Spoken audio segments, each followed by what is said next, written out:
There I was, clutching the hospital bed rails through another agonizing contraction, watching Spencer grab his keys and briefcase while muttering about an urgent client emergency that couldn't wait, apparently more critical than witnessing the birth of our son.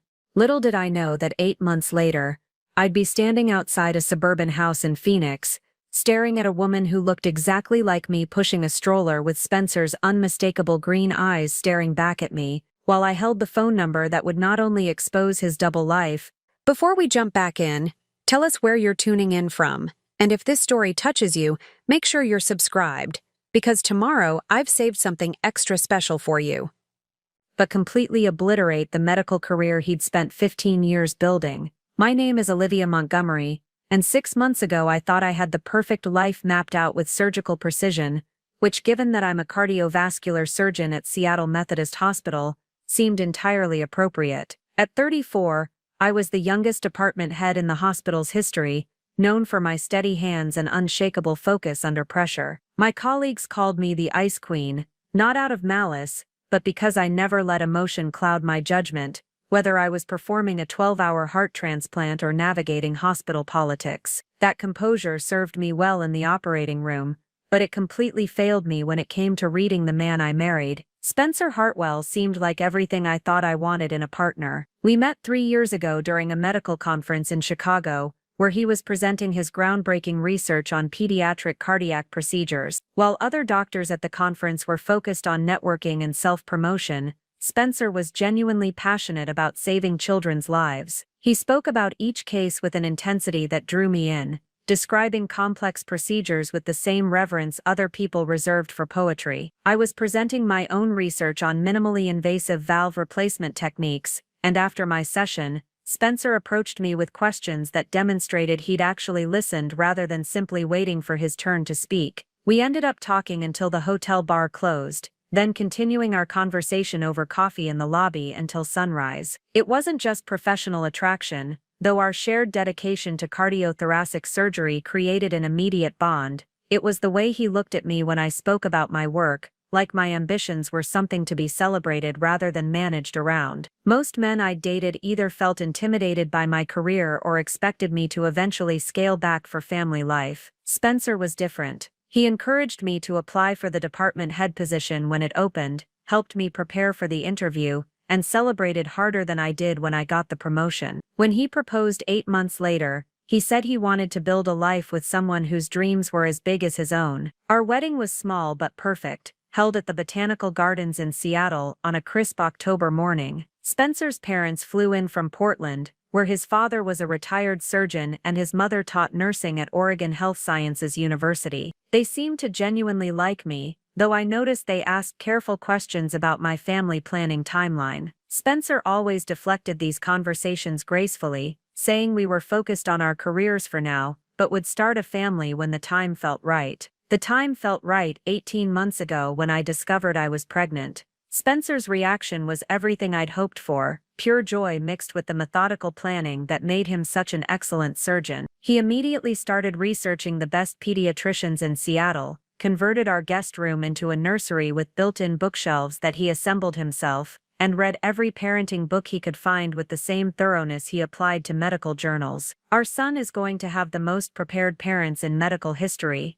I told him one evening as I found him highlighting passages in a book about infant sleep patterns. I just want to do everything right, he replied, placing his hand on my growing belly. I want to be the kind of father I wish I'd had more time with. It was one of the few times Spencer ever mentioned his childhood with anything approaching regret. His father had been so consumed with building his surgical practice that Spencer felt more raised by nannies and hospital staff than his actual parents. He was determined our child would have a different experience, with parents who were present despite their demanding careers. During my pregnancy, Spencer seemed to become even more attentive, if that was possible. He attended every doctor's appointment, took detailed notes during our birthing classes, and rearranged his surgery schedule to ensure he'd be available around my due date. When other surgeons at his hospital in Portland teased him about being overly prepared, he'd just smile and say his Seattle family was his top priority. That should have been my first clue. Spencer worked at Portland General Hospital, about 3 hours south of Seattle. When we got married, We discussed the commute challenge and decided he would eventually transfer to a Seattle hospital to be closer to me, but an opportunity arose for him to lead a new pediatric cardiac program in Portland, something he'd dreamed about for years. We agreed he'd take the position temporarily, driving back and forth on weekends, and staying over several nights a week once I entered my third trimester. The arrangement worked surprisingly well. Spencer would arrive Tuesday evenings and stay through Thursday nights, then return to Portland for his surgical schedule on Fridays. He'd drive back up Saturday mornings and stay through Monday mornings. It meant we spent more concentrated time together than many couples who lived in the same city, and he was genuinely present when he was with me. No phone calls, no emergency pages, just focused attention on preparing for our son's arrival.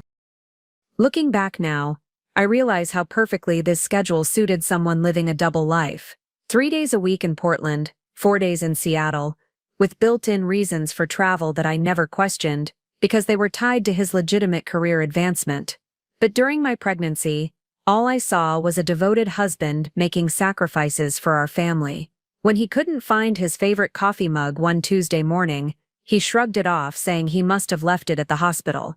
When unfamiliar charges appeared on our credit card for restaurants in Portland, he explained they were client dinners for the new program. When his phone rang at odd hours, and he'd step onto the balcony to take the call, he'd return saying it was a colleague calling about a complicated case. Every explanation was plausible. Every story checked out with what I knew about his work. Spencer was naturally organized and professional, so his careful scheduling and meticulous planning seemed entirely consistent with his personality. If anything, I was proud of how well he managed the demanding logistics of our temporary long-distance marriage. The perfect facade began to crack on March 15th, 3 weeks before my due date, when my water broke during what was supposed to be a routine morning at the hospital. Before Spencer entered my life, I had built something I was genuinely proud of, a surgical career that demanded everything I had to give, and rewarded me with the kind of purpose most people only dream about. My path to becoming the youngest department head at Seattle Methodist hadn't been smooth,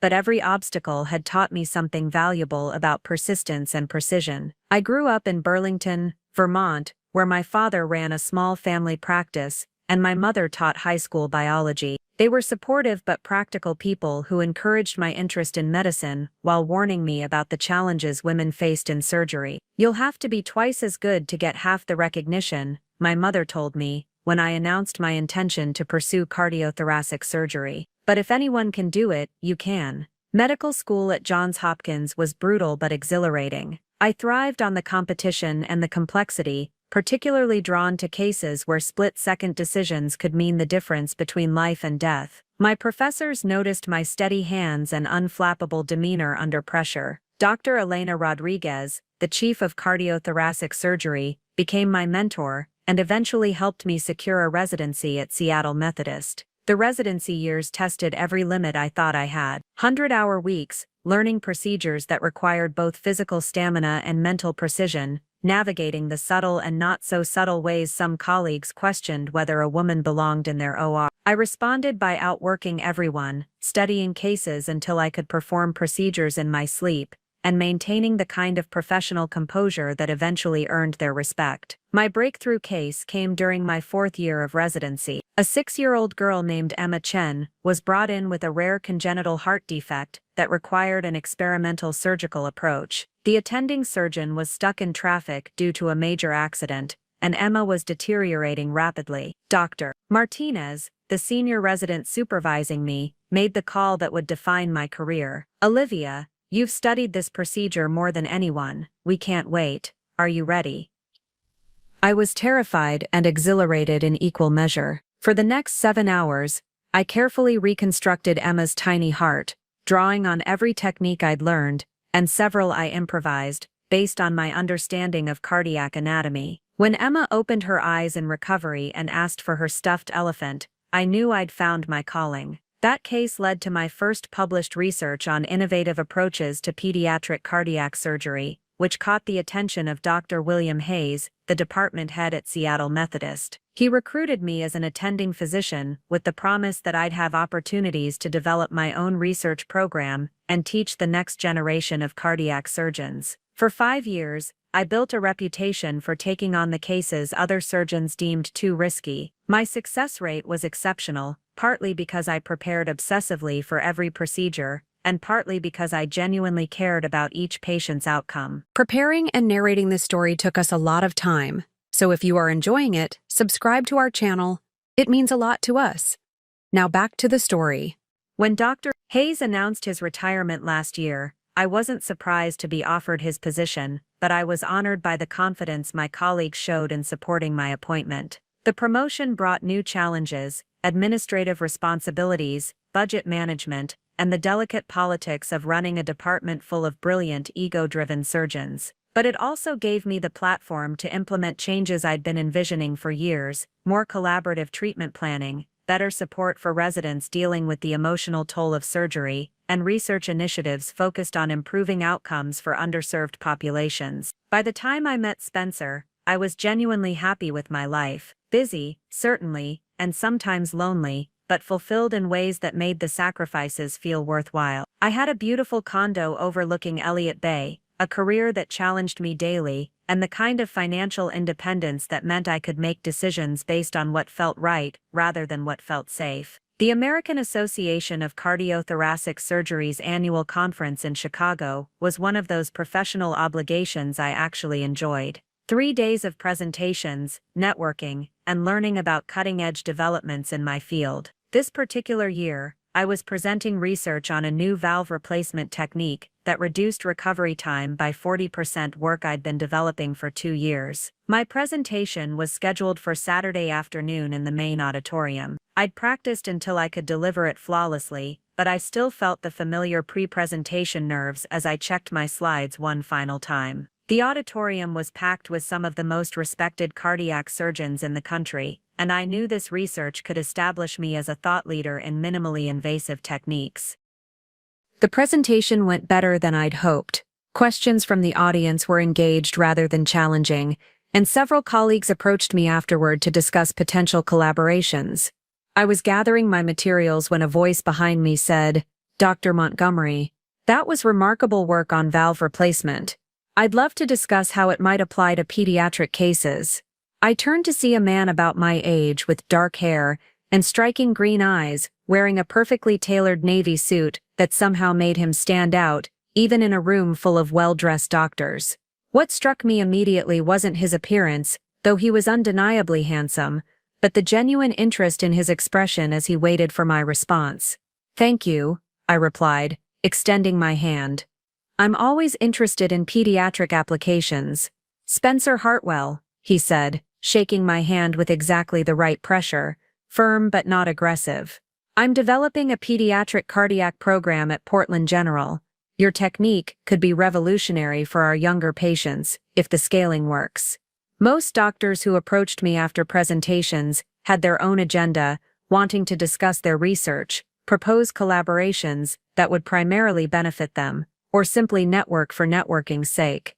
Spencer asked thoughtful questions about my methodology, listened carefully to my answers, and offered insights that demonstrated he'd actually understood both the technical aspects and the broader implications of my work. "Would you like to continue this conversation over coffee?" he asked, as the auditorium began to empty. "I have some case studies I think you'd find interesting." We found a quiet corner in the hotel lobby and talked until well past midnight. Spencer showed me photos and charts from pediatric cases he'd handled, explaining each one with a combination of clinical precision and obvious emotional investment.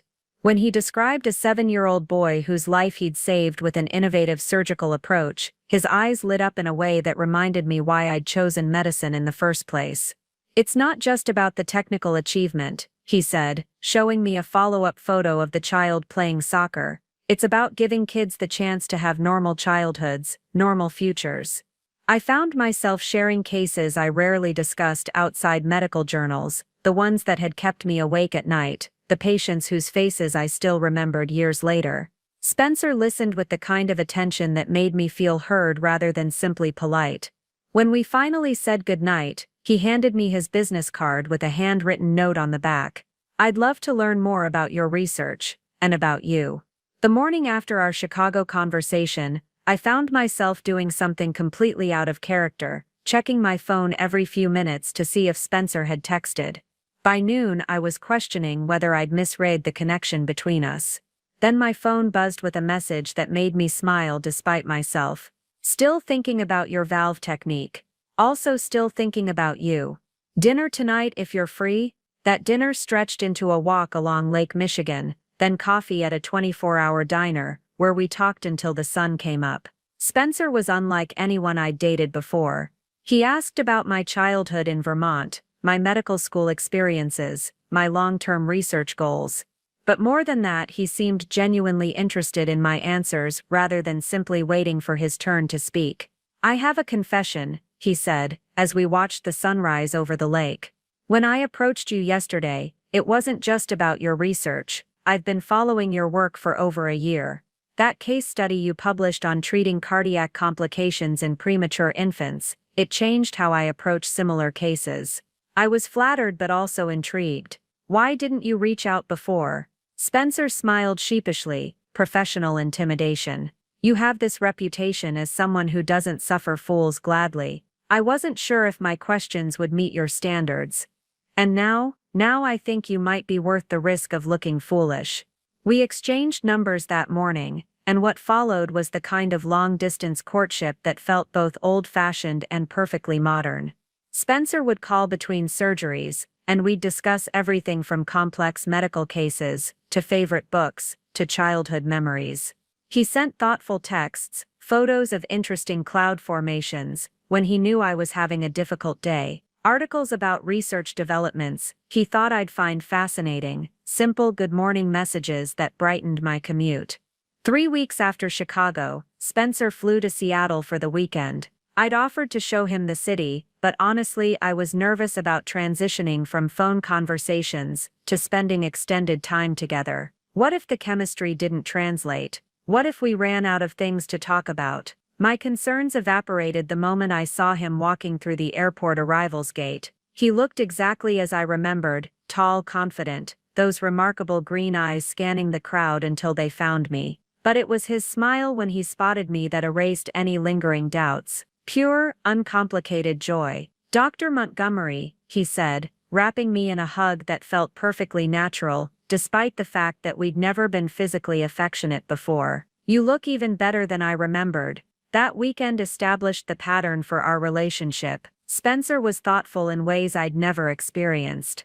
He remembered that I preferred Ethiopian coffee, and brought me beans from a roastery in Portland. He noticed that I was limping slightly and correctly diagnosed that my running shoes were worn out, then insisted on taking me shopping for new ones. When I mentioned missing my grandmother's lasagna recipe, he spent an hour helping me recreate it in my kitchen, patiently adjusting seasonings, until it tasted like childhood. But what impressed me most was how Spencer handled my professional demands. On Saturday evening, I received an emergency call about a patient who'd taken a turn for the worse. I expected Spencer to be frustrated about our dinner plans being disrupted, but instead he drove me to the hospital and waited quietly in the surgical lounge while I spent 4 hours in the OR. How do you do it? He asked, as we finally grabbed pizza at midnight. Do what? Carry that kind of responsibility, knowing that someone's life depends entirely on your decisions, your skill level, your ability to stay focused under pressure.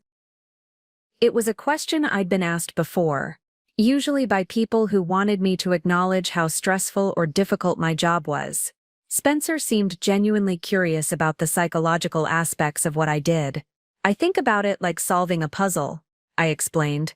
Each patient presents a unique combination of factors, and my job is to find the solution that gives them the best possible outcome.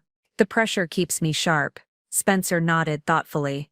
I understand that. In pediatric cardiac surgery, there's an added emotional component because you're not just treating the patient, you're treating the whole family. Parents who are terrified, siblings who don't understand why their brother or sister needs surgery. Sometimes managing their fears is as challenging as the procedure itself. Over the following months, Spencer and I developed a routine that worked around our demanding schedules. He'd fly to Seattle every other weekend, and I'd visit Portland on the alternating weekends when I wasn't on call. The travel was exhausting, but the time we spent together felt intentional in a way that regular dating never had. We couldn't take each other for granted, because every moment required effort to arrange. Spencer's apartment in Portland was a study in organized minimalism, clean lines, beautiful but functional furniture, and walls lined with medical journals and surgical textbooks. What struck me most were the personal touches, photographs of patients he'd helped,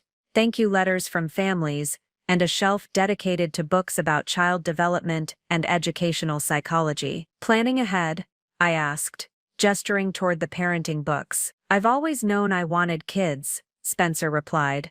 Growing up with a father who was never home because of his surgical practice, I think a lot about how to balance career demands with being present for family. These authors have interesting ideas about quality time versus quantity time. It was one of many conversations that convinced me Spencer would be an exceptional father. He thought deeply about the kind of parent he wanted to be, not just in abstract terms, but with specific strategies for maintaining connections despite professional obligations. Portland General Hospital impressed me during my visits. Spencer had clearly earned the respect of his colleagues, who spoke about his surgical skills with genuine admiration. But they also talked about his mentorship abilities and his talent for explaining complex procedures to families in ways that reduced their anxiety, without minimizing the seriousness of their situations. Spencer has this gift, Dr. Patricia Walsh, the department head, told me during a hospital tour. He can deliver difficult news with complete honesty while still maintaining hope.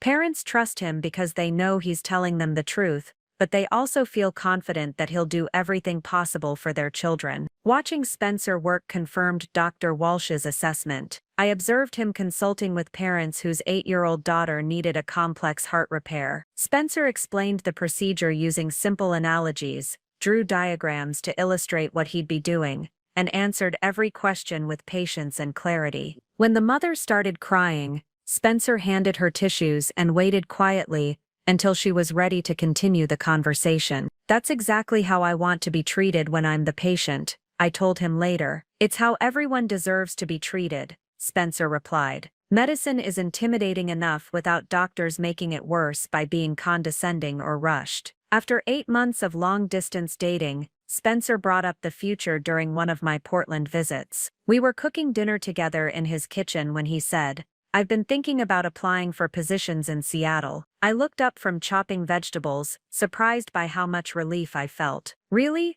This commute is wearing on both of us, and while I love the work I'm doing here, I love you more. If there's an opportunity for us to build something together in the same city, I want to explore it. Spencer's willingness to relocate for our relationship felt significant, especially given how much he'd invested in the Portland program. But he approached the decision with the same thoughtful analysis he applied to everything else, researching opportunities at Seattle hospitals and identifying positions that would allow him to continue developing his expertise in pediatric cardiac surgery. When he proposed 6 months later, it was in the most perfectly Spencer way imaginable. We were hiking in the Olympic National Forest, and he'd packed an elaborate picnic that included my favorite cheese wine from a vineyard we'd visited together, and homemade chocolate truffles. As we sat overlooking the mountains, he pulled out a ring box and said, "Olivia, you make me want to be the best version of myself, both professionally and personally. Will you marry me?" The ring was perfect,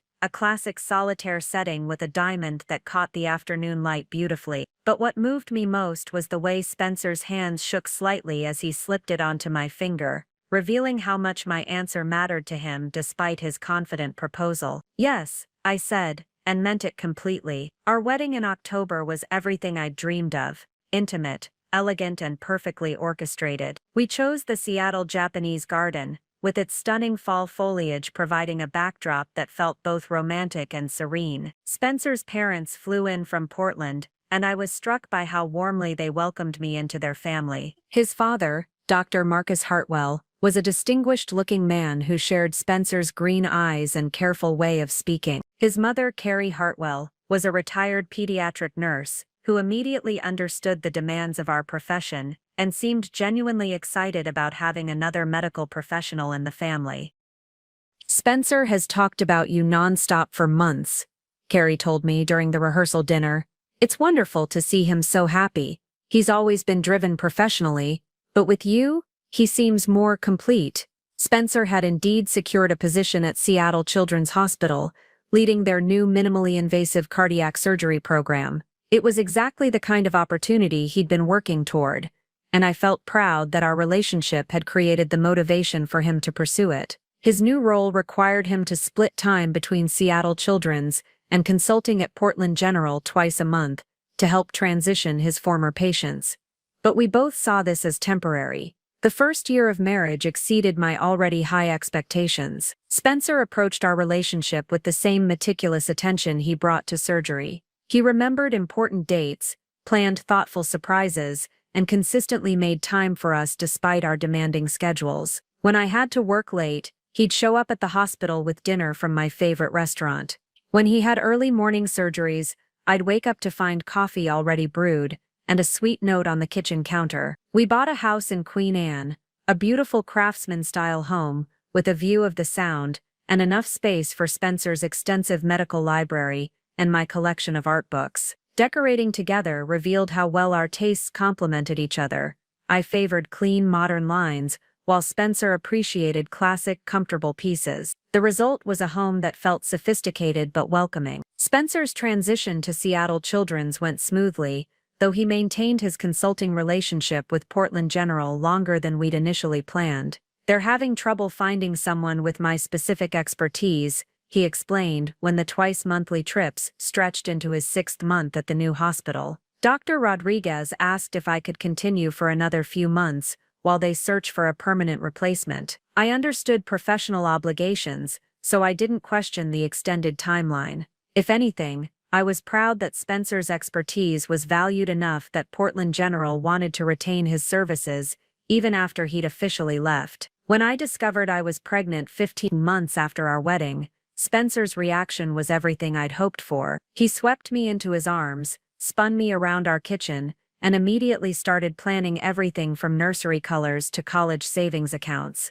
That evening, he came home with 3 pregnancy books, a bottle of prenatal vitamins, and a stuffed elephant that he placed carefully on our bedside table. For our little one, he said, his eyes bright with excitement, something to remind us every day of this incredible news. Spencer threw himself into pregnancy preparation with the same intensity he brought to learning new surgical procedures. He attended every doctor's appointment, took detailed notes during our birthing classes, and researched everything from the safest car seats to the best pediatricians in Seattle. When I mentioned feeling overwhelmed by all the decisions, he created spreadsheets comparing different options and highlighted his recommendations with careful explanations of his reasoning. "You're going to be an amazing father," I told him one evening as I found him assembling a crib with the instruction manual spread out around him like a surgical plan. "I just want to do everything right," he replied, not looking up from the complicated hardware. "I want our son to know he was wanted and planned for from the very beginning." It was during my 2nd trimester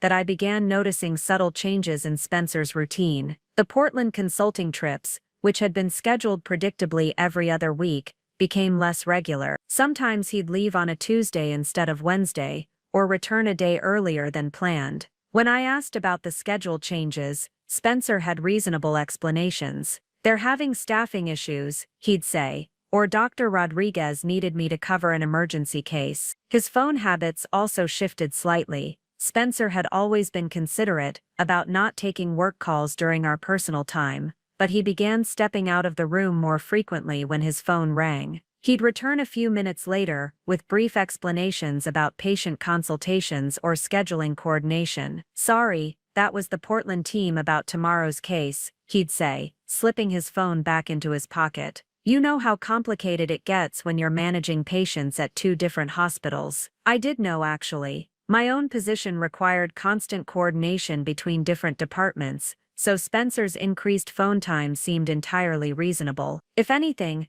I appreciated that he was trying to keep work conversations from interrupting our evening together. The changes were so gradual and so well explained that I barely registered them as unusual. Spencer was still attentive, still excited about the pregnancy, still the thoughtful husband who brought me ginger tea when morning sickness hit or rubbed my feet after long days in surgery. If he seemed slightly more distracted sometimes, or if he double-checked his schedule more frequently than before. These felt like natural responses to managing a more complex professional situation while preparing for fatherhood. Looking back, I can see how expertly Spencer managed my perceptions during this period. Every unusual behavior had a plausible explanation tied to his legitimate professional responsibilities. When unfamiliar charges appeared on our credit card from restaurants in Portland, he'd explain they were working dinners with the transition team. When he couldn't find his favorite coffee mug or workout clothes, he'd mention leaving things at the Portland hospital during his extended stays. "I'm basically living out of a suitcase 2 days a week," he said,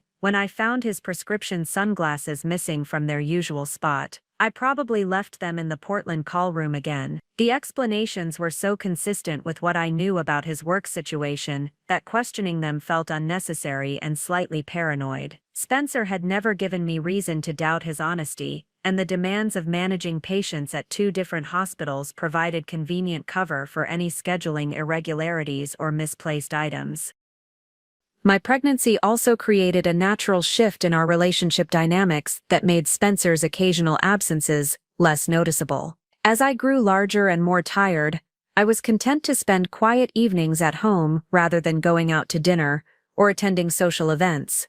When Spencer mentioned that his Portland trips might run longer some weeks because of complex cases, I encouraged him to stay as long as necessary. "Take care of your patients," I'd tell him. "The baby and I will be fine here." Spencer seemed grateful for my understanding, often commenting on how lucky he felt to have a wife who truly comprehended the demands of medical practice. He'd return from Portland trips with small gifts, specialty teas from a shop he'd discovered, books he thought I'd enjoy, once a beautiful scarf that he said reminded him of me. "I hate being away from you," he'd say, and his sentiment seemed genuine enough that I never questioned why the trips were taking longer or happening more frequently than originally planned. The most troubling sign, though I didn't recognize it as such at the time, was Spencer's subtle encouragement for me to maintain my own busy schedule. When I mentioned thinking about reducing my surgery load during my 3rd trimester, Spencer gently discouraged the idea. "You love your work," he said, "and you're at such a crucial point in establishing your leadership. Maybe just reducing call nights would be enough to give you more rest without stepping back from the cases you're passionate about." His advice seemed supportive rather than manipulative. Spencer understood my career ambitions and didn't want me to make decisions I might regret later. That he was encouraging me to stay engaged with work while he managed our household logistics felt like partnership rather than a strategy to keep me distracted from his increasingly complex schedule. By my 7th month of pregnancy, Spencer's trips to Portland had evolved into a more complicated pattern, sometimes 3 days, sometimes 4, with occasional last-minute extensions for emergency cases. I trusted him completely, proud of his dedication to his patients, and grateful that he was building the kind of reputation that would serve our family well long-term. I had no idea I was enabling a deception that was about to shatter everything I believed about my marriage. March 15th started like any other Tuesday morning in my 8th month of pregnancy. I was moving slowly through my usual routine, shower, coffee, reviewing the day's surgical schedule, when I felt the first unmistakable gush of fluid at 6:47 a.m. For a moment I stood frozen in our kitchen, staring down at the puddle forming around my feet, my medical training warring with the shock of realizing our son was arriving 3 weeks ahead of schedule. "Spencer," I called, my voice surprisingly steady, despite the adrenaline coursing through my system. "My water just broke." I heard the immediate sound of Spencer's feet hitting the floor in our bedroom upstairs, followed by rapid movement as he presumably threw on clothes. Within 2 minutes, he appeared in the kitchen, hair disheveled but eyes alert, with the focused intensity I recognized from his surgical mode. "How are you feeling? Any contractions yet?" he asked, already reaching for his phone while simultaneously scanning my face for signs of distress. "Not yet, but this is definitely it," I replied, surprised by how calm I sounded. "We should probably head to the hospital soon." Spencer nodded, but instead of moving toward our previously packed hospital bag, he stood staring at his phone screen with an expression I couldn't quite read. His brows furrowed slightly, and he seemed to be calculating something in his head. "What is it?" I asked, recognizing the look he got when weighing complex decisions. "I just got an urgent page from Portland," he said, still looking at his phone. "There's a critical situation with the 8-year-old I operated on last month. Severe complications that require immediate surgical intervention, and Dr. Rodriguez says they need me specifically because I'm the only one familiar with the unique approach we used." I felt the first twinge of what might have been a contraction, though it was hard to distinguish from the general discomfort I'd been experiencing for weeks.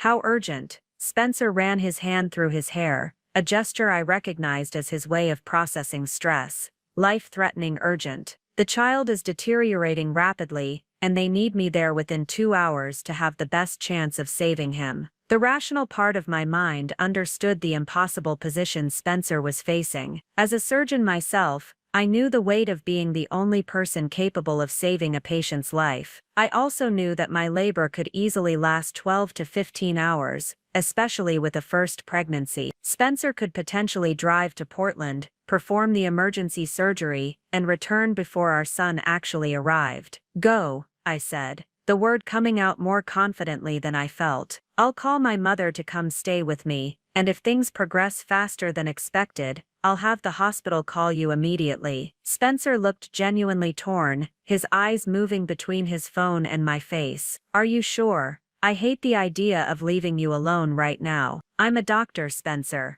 I understand medical emergencies, and I understand that a child's life is at stake. Besides," I added, attempting lightness, "labor with first babies usually takes forever. You'll probably be back before anything exciting happens." Spencer stepped forward and wrapped me in a careful hug, mindful of my belly. "I love you so much, Olivia. I promise I'll be back as soon as humanly possible. This is just one of those terrible timing situations that we'll laugh about later. Just save that little boy," I replied, meaning it completely. "Our son will understand that his father is a hero." Spencer grabbed his emergency travel bag, something he'd started keeping packed for urgent Portland calls, and kissed me with an intensity that suggested he was genuinely struggling with the decision to leave. At the door, he turned back one more time.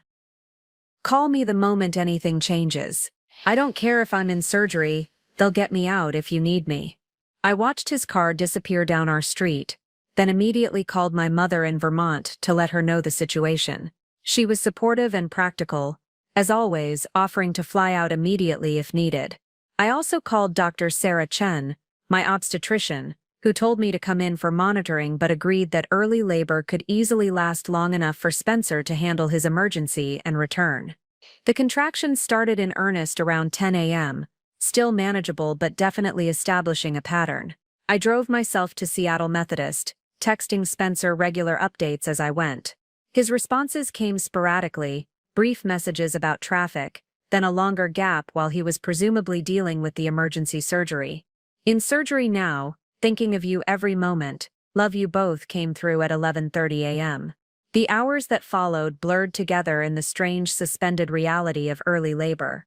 My mother arrived on the first flight she could catch, and Dr. Chen confirmed that while things were progressing normally, I likely had many hours ahead of me.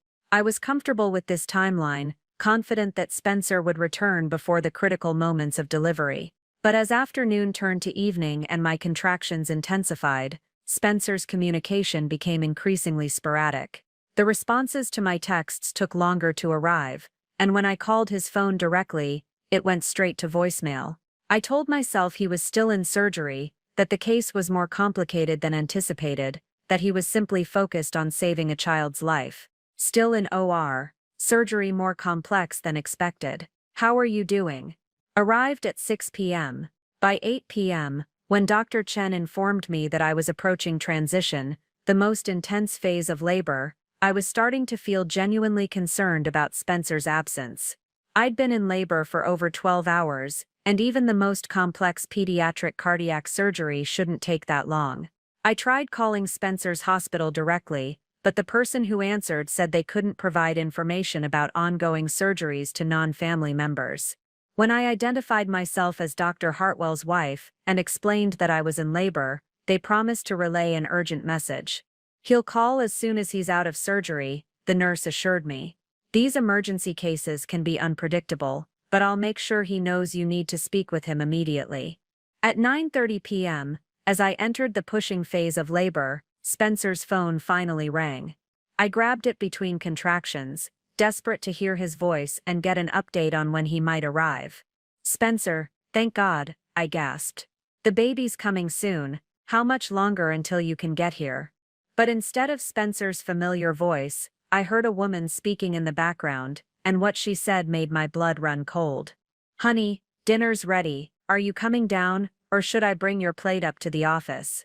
The voice was warm, domestic, completely inconsistent with Spencer being in an operating room dealing with a medical emergency. For a moment I thought I must have misheard, or that somehow the call had connected to the wrong number. "Spencer," I said again, my voice sharper now. "Sorry, that was—" Spencer started, but his explanation was cut off by another voice in the background. This one smaller and younger. "Daddy, will you read me a story before bed?" The word daddy hit me like a physical blow. Spencer and I were about to become parents for the first time. There was no child who should be calling him daddy. There was no domestic dinner scene he should be part of while I was giving birth to our son. "Spencer," I said, my voice now cold with a clarity that cut through the pain of contractions. "Where exactly are you right now?" I heard what sounded like a door closing, and suddenly the background voices were muffled. When Spencer spoke again, his voice had the careful, controlled tone I recognized from when he was managing a crisis. "Olivia, I can explain. The surgery ran much longer than expected, and I'm staying at a colleague's house tonight because I'm too exhausted to drive safely." "His family is just don't," I interrupted, surprising myself with the firmness in my voice despite being in active labor. "Don't lie to me while I'm giving birth to our child."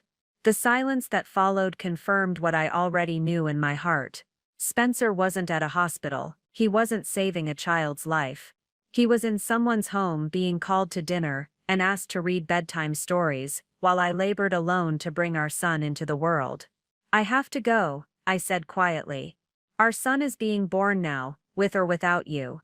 I hung up the phone and handed it to my mother, who had witnessed the entire conversation with growing alarm. "Don't answer if he calls back," I told her. "I need to focus on delivering this baby."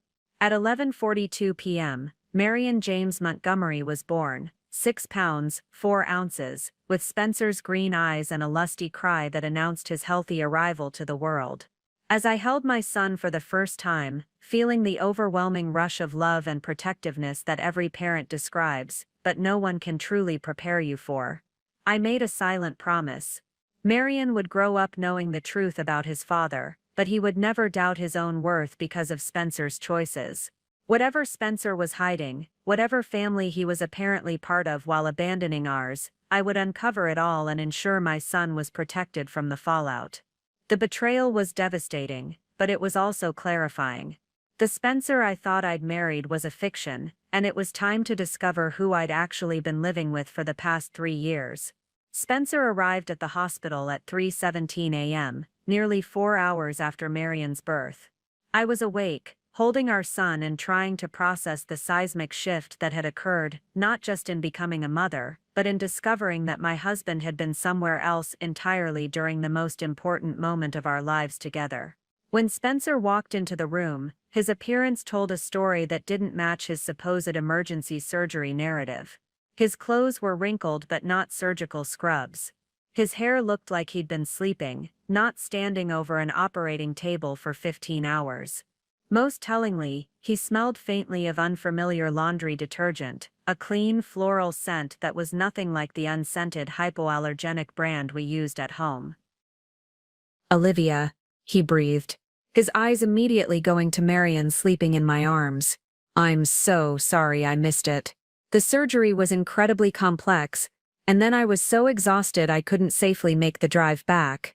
I studied his face as he spoke, noting the genuine emotion in his voice when he looked at our son, but also the careful way he avoided making direct eye contact with me. Spencer had always been an honest person, or so I'd believed, and he was clearly struggling with whatever lie he was trying to maintain. "Whose house did you stay at?" I asked quietly, not wanting to wake Marian, but needing to hear how Spencer would elaborate on his story.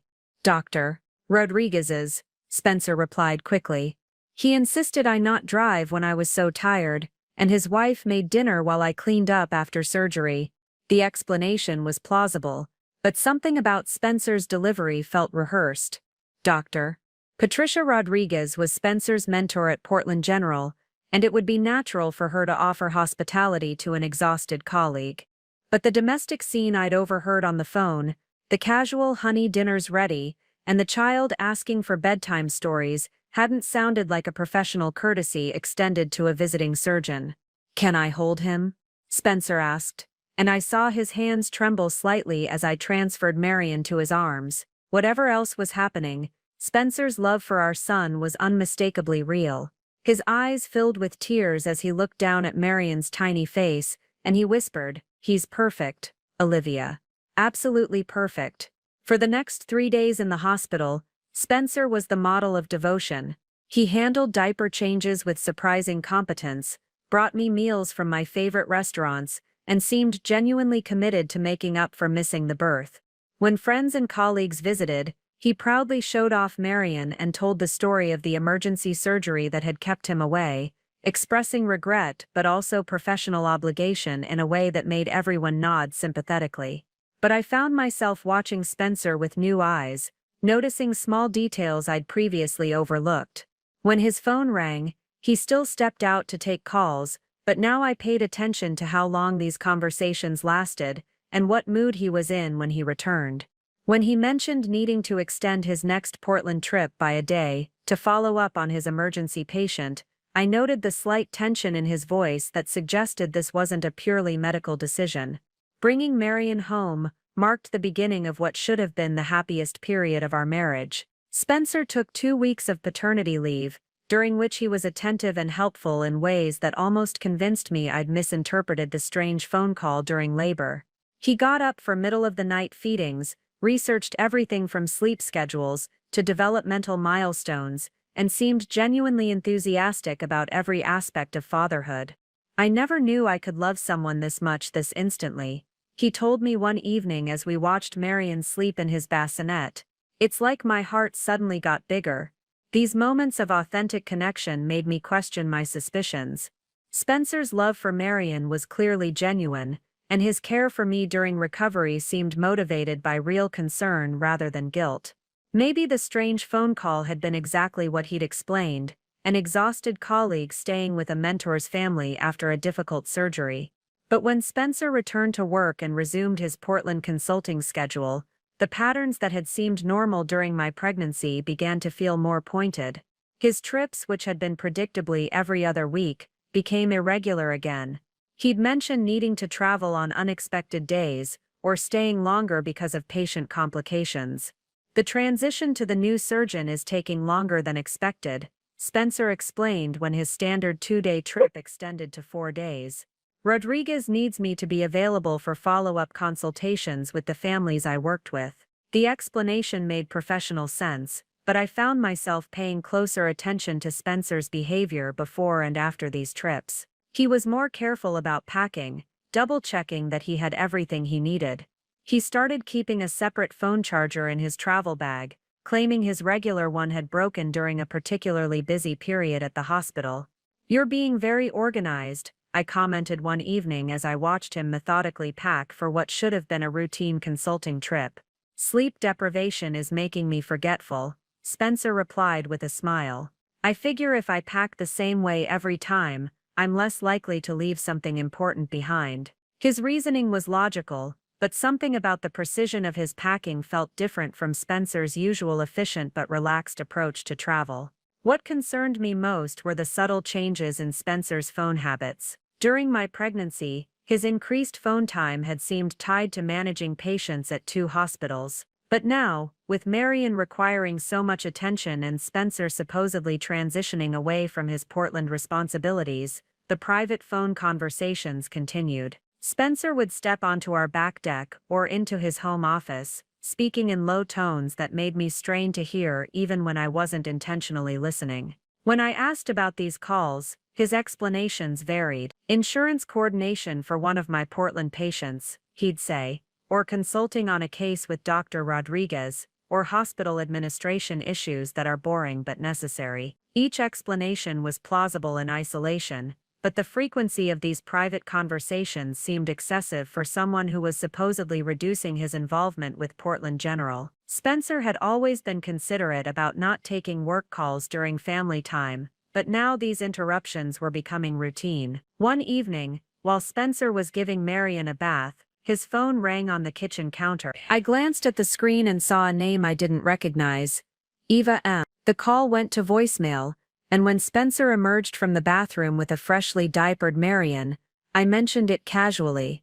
Someone named Eva called. Should I have answered? Spencer's expression flickered with something I couldn't identify before he smiled, and said, "Oh, that's Eva Martinez, one of the nurses at Portland General. She probably had a question about patient files I need to transfer. I'll call her back later." The explanation was reasonable, but I noticed Spencer immediately picked up his phone and checked the voicemail, something he usually did later when he had more time to focus on work-related messages. As I began managing our household finances again after my maternity leave ended, I noticed patterns in our credit card statements that hadn't caught my attention during my pregnancy. The restaurant charges in Portland that Spencer had explained as working dinners with colleagues were more frequent than I'd realized, and many of them were at establishments that seemed more appropriate for romantic dinners than professional meetings. One charge particularly stood out: $180 at a restaurant called Bella Vista in Portland, listed on a Wednesday evening when Spencer had told me he was working late at the hospital reviewing patient files. The amount seemed excessive for a single person grabbing dinner during a work break, and when I looked up the restaurant online, the reviews emphasized its romantic atmosphere and reputation as a special occasion destination. Expensive meal in Portland last week. I mentioned to Spencer when he returned from his next trip, celebrating something with the team. Spencer paused for just a moment longer than felt natural before responding. Rodriguez took several of us out to dinner as a thank you for helping with the transition. Bella Vista was her choice. She has expensive tastes. Again, the explanation was plausible, but something about Spencer's slight hesitation before answering made me file the information away rather than dismissing it entirely. I began keeping a mental inventory of these small inconsistencies: the unfamiliar names on his phone, the restaurant charges that seemed personal rather than professional, the increasingly complex explanations for his schedule changes. Individually, each incident had a reasonable explanation. Together, they were starting to form a pattern that made me uncomfortable in ways I couldn't yet articulate. The most troubling realization was that I was beginning to monitor my husband's behavior like a detective rather than trusting him like a wife. This shift in my perspective felt like a betrayal of our marriage, but I couldn't shake the feeling that Spencer's behavior during Marian's birth had revealed something fundamental about who he really was. As Marian grew from a newborn into a more alert infant, I found myself wondering what kind of father he was truly getting, and what kind of marriage I was actually living in. Marian's first serious illness hit when he was 4 months old, on a Thursday evening that began like any other. Spencer was in Portland for what had become his regular weekly consulting trip, scheduled to return Friday afternoon. I was reviewing surgical notes from the day when I noticed Marian felt unusually warm during his evening feeding. The thermometer confirmed my fears: 102.8 degrees. For an infant Marian's age, any fever over 100.4 required immediate medical attention. I called our pediatrician's after-hours line, while simultaneously trying to reach Spencer, my hands shaking as I juggled the phone and a crying, feverish baby. Spencer's phone went straight to voicemail. I tried 3 more times with the same result, growing increasingly frustrated and worried. Finally, I left a message: "Spencer, Marian has a high fever and I'm taking him to the emergency room. Please call me back immediately." The drive to Seattle Children's Hospital felt endless, with Marian crying inconsolably in his car seat. I kept glancing at my phone, expecting Spencer to call back, but it remained silent. By the time we reached the emergency room, Marian's fever had climbed to 103.2, and the triage nurse immediately took us back for evaluation. Dr. Amanda Foster, the pediatric emergency physician, was thorough and reassuring as she examined Marian. Fevers in infants this young are always concerning, but he's alert and responsive, which is encouraging. We'll run some tests to determine the cause, but try not to panic. I appreciated her calm professionalism, but as we waited for test results, I became increasingly agitated about Spencer's continued silence. It was now nearly 9 p.m., and I'd been trying to reach him for over 2 hours. Even if he was in surgery, the hospital should have been able to get him an urgent message about his son's emergency. At 9:45 p.m., my phone finally rang. Spencer's name appeared on the screen, and I answered before the first ring finished. Spencer, thank God. Marian has a fever of 103, and we're in the emergency room at Children's. Where have you been? I'm so sorry, Spencer said, and I could hear genuine concern in his voice. I was in surgery and my phone was turned off. How is he? What are the doctors saying? But as Spencer spoke, I became aware of background noise that didn't match an operating room or hospital environment. I could hear soft music playing, the kind of ambient jazz that restaurants use to create atmosphere. More distinctly, I heard the clink of glasses and what sounded like quiet conversation and laughter. Spencer, where are you right now? I asked, my voice sharper than I'd intended. I'm at the hospital, he replied quickly. I just got out of surgery and I'm in the break room getting something to eat before I drive back to Seattle. But even as he spoke, I heard a woman's voice in the background saying something that made my blood run cold. Should I order dessert for us, or are you too tired? The word us hung in the air between Spencer and me like a challenge. There was no us that should exist in Spencer's world while our son was in the emergency room. There was no casual dessert conversation that belonged in a hospital break room during a medical emergency. Spencer, I said, my voice deadly calm despite the chaos of emotions coursing through me. I can hear restaurant sounds. I can hear a woman asking about dessert. Our son is in the emergency room, and you're having dinner with someone. The silence that followed was deafening. When Spencer finally spoke, his voice had lost all pretense of casual explanation. Olivia, I can explain this. It's not what it sounds like. Don't. I interrupted, feeling a clarity that surprised me despite my exhaustion and worry. Don't lie to me while I'm sitting in an emergency room with our sick baby. Just tell me when you'll be here. I'm leaving right now, Spencer said. I'll be there in 3 hours. Kiss Marian for me, and tell him Daddy's coming. I hung up without responding, and sat staring at my phone in the harsh fluorescent lighting of the pediatric emergency room. The conversation had confirmed what I'd been suspiciously avoiding for months. Spencer was lying to me about where he was and who he was with during his Portland trips. Dr. Foster returned with Marian's lab results as I was trying to process the implications of Spencer's phone call. Good news, she said, settling into the chair beside Marian's examination bed. His blood work looks normal, and I think we're dealing with a viral infection that should resolve on its own. His fever is already starting to come down with the medication we gave him. I felt overwhelming relief about Marian's health, followed immediately by fresh anger at Spencer's absence during what had been the most frightening few hours of my life as a mother. When will my husband be here?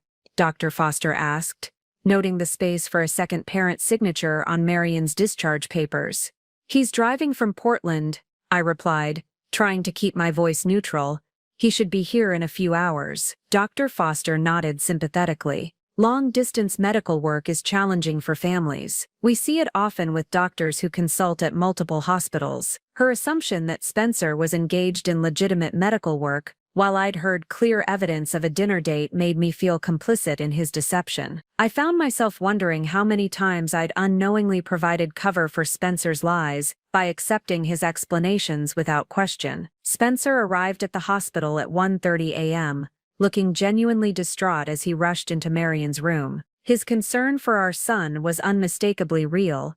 He immediately picked up Marian, checked his temperature, and asked detailed questions about the evening's events and Dr. Foster's assessment. Thank God he's okay, Spencer said, holding Marian close. I was terrified during the entire drive here. Watching Spencer with Marian, I felt the familiar cognitive dissonance that had been plaguing me for months. His love for our son was authentic, his medical knowledge was clearly extensive, and his concern seemed genuine. Yet I knew with absolute certainty that he'd been having dinner with another woman while our son was sick. Spencer, I said quietly, not wanting to wake Marian, who had finally fallen asleep in his father's arms. We need to talk about where you actually were tonight. Spencer's body tensed slightly, but he continued gently rocking Marian. I told you I was at the hospital. I heard restaurant sounds. I heard a woman asking about dessert. I heard jazz music and conversation, and nothing that belongs in a hospital break room. Spencer was quiet for a long moment, and I watched him weigh his options. Finally, he sighed and met my eyes. You're right. I wasn't at the hospital. I was having dinner with Eva Martinez, the nurse I mentioned before, but it wasn't what you're thinking. What am I thinking, Spencer? That I'm having an affair, that I'm cheating on you. He shifted Marian to one arm and reached for my hand with the other. Eva is going through a difficult divorce, and I've been providing emotional support as a friend. Tonight was supposed to be a quick dinner to help her process some legal documents, but it ran longer than expected. The explanation was delivered with Spencer's characteristic sincerity, and part of me wanted desperately to believe it. The alternative that my husband was systematically deceiving me was too devastating to fully accept. Why didn't you just tell me that? I asked. Why the elaborate story about surgery in hospital break rooms? Spencer looked down at Marian, then back at me. Because I knew how it would sound. A married man having dinner with another woman while his wife is home with their baby. I knew you'd worry unnecessarily about something that's completely innocent. Spencer's explanation was plausible, and his delivery was convincing.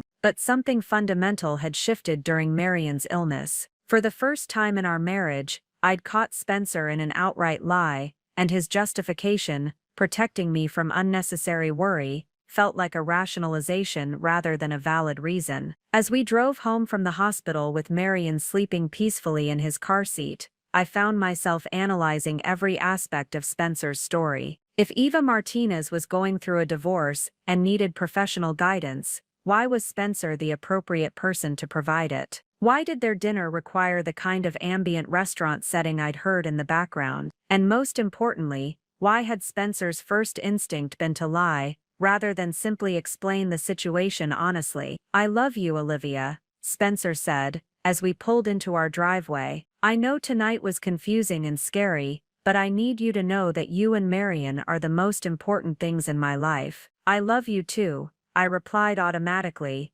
but the words felt hollow in a way they never had before. That night, as I lay awake listening to Marian's steady breathing through the baby monitor, and Spencer's deep sleep beside me, I made a decision that would change everything. I was going to start paying much closer attention to Spencer's behavior, his schedule, and his explanations. If he was truly just helping a colleague through a difficult time, then my increased vigilance would confirm his innocence and restore my peace of mind. But if Spencer was hiding something more significant, I needed to know what it was before our family suffered any more damage from his deception. The fever crisis had been a breaking point, not just because of Marian's illness, but because it had forced me to confront the growing evidence that my husband was living a double life. Whatever the truth was, I was going to uncover it. The week following Marian's fever crisis passed in a strange state of hypervigilance. Spencer seemed to sense my increased scrutiny and was more transparent about his activities than he'd been in months. He called during his Portland trip to check on Marian, sent photos of his hotel room and the hospital cafeteria,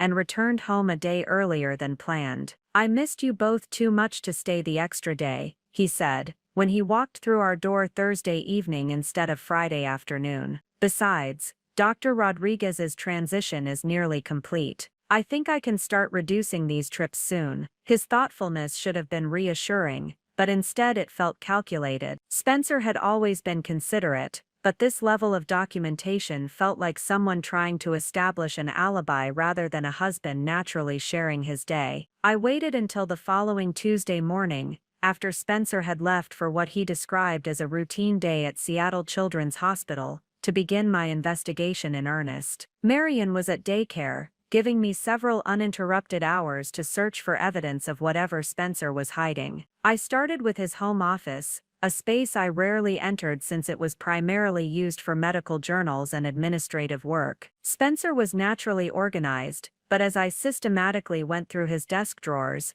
I noticed a level of compartmentalization that seemed excessive even for someone with his methodical tendencies. In the bottom drawer I found a folder labeled Portland Consulting that contained copies of his official contracts and correspondence with Portland General Hospital. But tucked behind these legitimate documents was a smaller folder containing receipts that told a different story from the one Spencer had been sharing with me.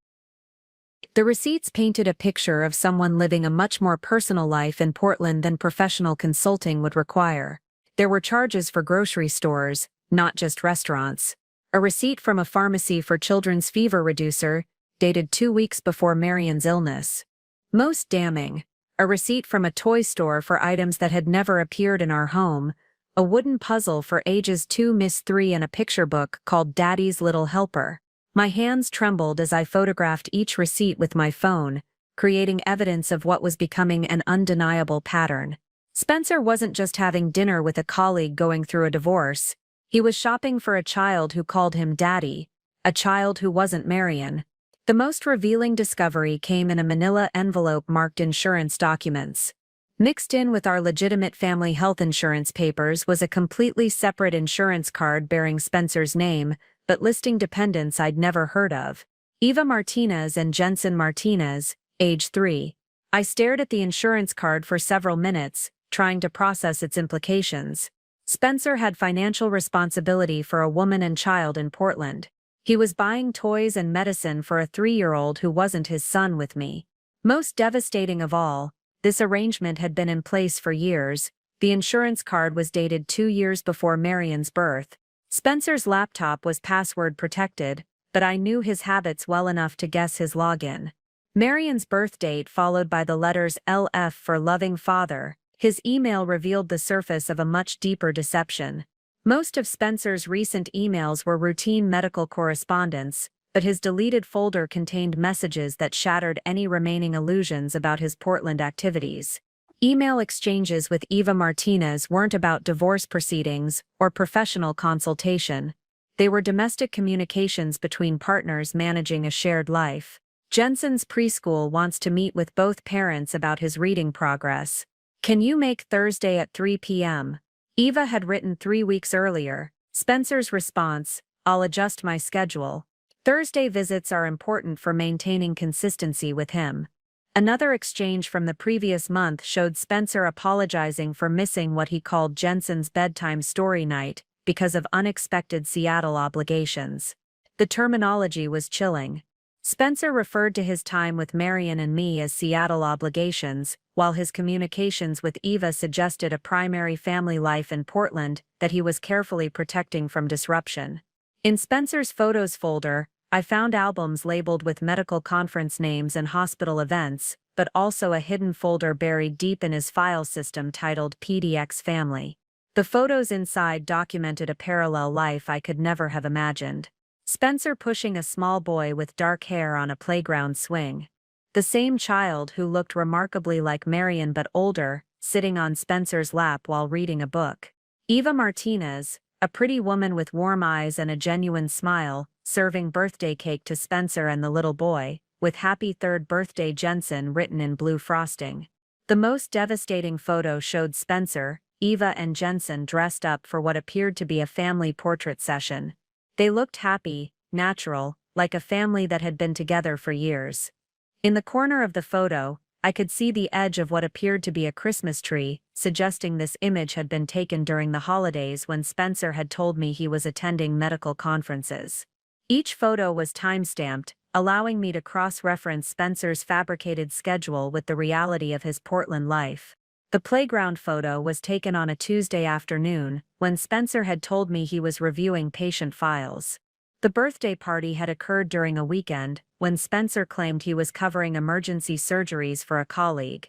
As I methodically documented Spencer's hidden life, the magnitude of his deception became clear. This wasn't an affair that had developed recently, or a casual relationship that had gotten complicated. Spencer had been maintaining a complete second family for at least 3 years, possibly longer. The insurance documents suggested legal and financial commitments that went far beyond emotional infidelity. Spencer was supporting Eva and Jensen as dependents, which meant he had ongoing financial obligations that would explain some of the budget discrepancies I'd noticed but never questioned. The email communications revealed a level of domestic intimacy that indicated Spencer saw himself as Jensen's father and Eva's partner, not just a man helping a colleague through a difficult time. His references to consistency and maintaining routine suggested he was actively involved in Jensen's daily life and development. Most disturbing was the timeline. If Jensen was currently 3 years old, Spencer had been living this double life before he proposed to me, throughout our engagement, during our wedding planning, and through my entire pregnancy with Marian. Every major milestone in our relationship had occurred while Spencer was simultaneously building and maintaining another family. I spent the rest of the morning creating a comprehensive digital record of Spencer's deception. I photographed every receipt, copied email addresses and phone numbers, and documented the timeline of his lies. Using my medical training's emphasis on thorough documentation, I created a detailed spreadsheet correlating Spencer's claimed schedule with evidence of his actual activities. The pattern was devastating in its consistency. Nearly every Portland trip Spencer had taken involved family activities with Eva and Jensen. His explanations about consulting work and helping colleagues were elaborate cover stories designed to hide his double life. As I prepared to leave Spencer's office exactly as I'd found it, I discovered one final piece of evidence that answered the question of how Spencer had managed such an elaborate deception. Hidden behind his medical diplomas was a second driver's license bearing Spencer's photo but a different address, an address in Portland that I'd never heard him mention. The license was issued in the name Spencer Martinez Hartwell, suggesting that Spencer had legally connected himself to Eva's family while maintaining his original identity for his life with me. This wasn't just emotional betrayal, it was identity fraud on a scale that required legal expertise to maintain. By the time I needed to pick up Marian from daycare, I had assembled evidence of deception so comprehensive that no explanation Spencer could offer would rationalize it away. But I also realized that confronting Spencer immediately would be a mistake. If he was capable of maintaining such an elaborate double life, he was certainly capable of disappearing if he felt cornered. Instead, I needed professional help, legal advice about my rights and options, and investigative assistance to understand the full scope of Spencer's deception before I revealed what I'd discovered. That evening, as Spencer played with Marian in our living room, discussing his plans for the upcoming weekend in Portland, I watched him with new eyes. The man I'd married, the father of my child, was a stranger whose capacity for deception surpassed anything I could have imagined. But he'd made one critical error in his careful management of his double life. He'd underestimated his wife's intelligence and determination. Spencer thought he was managing two separate families who would never discover each other's existence. He was about to learn how wrong he'd been. Armed with the address from Spencer's second driver's license, I made a decision that would have seemed impossible just weeks earlier. I arranged for my mother to watch Marian for the weekend, telling Spencer I needed a brief getaway to visit my college roommate in Portland, a conveniently located lie that would allow me to investigate his secret life firsthand. "You deserve some time to yourself," Spencer said supportively as I packed an overnight bag. "You've been under so much stress since Marian's fever episode. A weekend with friends will be good for you." His encouragement of my trip felt like another layer of manipulation. Spencer wasn't just lying about his own activities. He was actively managing my schedule to ensure our separate lives remained compartmentalized. The address on Spencer's second license led me to a modest but well-maintained neighborhood in southeast Portland, where craftsman-style houses lined tree-covered streets. Number 2847. Maple Avenue was a pale yellow house with a small front garden and a tire swing hanging from an old oak tree. In the driveway sat Spencer's car, the same silver BMW he drove to his supposed medical consultations. I parked across the street and watched the house for over an hour, struggling with the surreal experience of spying on my own husband's life. At 3:30 p.m., Spencer emerged from the front door holding hands with a small boy who was unmistakably Jensen from the photographs. They walked to the BMW, and Spencer carefully helped the child into a car seat that was clearly a permanent installation, not the temporary arrangement Spencer would need for occasional babysitting. 20 minutes after they left, I approached the house and rang the doorbell. Eva Martinez answered, and seeing her in person confirmed what the photos had suggested. She was beautiful, warm, and completely unaware that Spencer had another family. "Can I help you?" she asked pleasantly, noting my obvious nervousness. "I'm looking for Spencer Hartwell," I said, using his original surname, rather than the hyphenated version I'd discovered. Eva's expression shifted to confusion. "I'm sorry, I don't know anyone by that name. Are you sure you have the right address? Maybe Spencer Martinez." I tried, watching her face carefully. "Oh, Spencer," she said, brightening immediately. "He's at the store with Jensen, but they should be back soon. Are you a colleague from the hospital?" I took a deep breath, knowing that what I was about to say would devastate this woman just as thoroughly as Spencer's deception had shattered my own world. "I'm Spencer's wife," I said quietly. "His other wife. We need to talk." Eva stared at me for several seconds, processing words that made no logical sense. "I'm sorry, what did you say?" "Spencer has been married to me for 3 years. We have a 4-month-old son named Marian. I discovered evidence of your family this week, and I needed to see for myself what he's been hiding." Eva's face went through a rapid series of emotions: confusion, disbelief, and then a dawning horror as she began to understand the implications of my presence at her door. "That's impossible," she whispered. "Spencer and I have been together for 4 years. We live together. Jensen is his son."